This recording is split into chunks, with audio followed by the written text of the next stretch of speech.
থার্মেস গ্রুপের ব্যবস্থাপনা পরিচালক আব্দুল কাদের মোল্লাকে ভয়ভীতি দেখিয়ে ৫২ কোটি টাকা ঘুষ নেওয়ার অভিযোগে সাবেক ভূমিমন্ত্রী সাইফুজ্জামান ও তার স্ত্রী সহ ১০ জনের বিরুদ্ধে আরও একটি মামলা করেছে দুদক।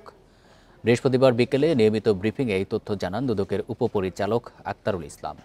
বান্ডেল থাকলে প্রতি সেনমানিতে টাকা বাঁচবে।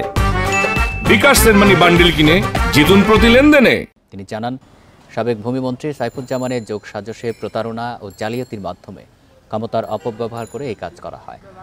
ব্রিফিংয়ে আরও জানানো হয়, বাংলাদেশ রেলওয়ে 10টি মিটার গেজ ইঞ্জিন ক্রয় অনিয়ম দুর্নীতিতে সরকারের ৩২২ কোটি টাকার রাজস্ব ক্ষতি করায় বাংলাদেশ রেলওয়ের সাবেক মহাপরিচালক শামসুজ্জামান, অতিরিক্ত মহাপরিচালক মঞ্জুর আলম চৌধুরী এবং সাবেক এডিজি হাসান মনসুরের বিরুদ্ধেও মামলা করেছে সংস্থাটি।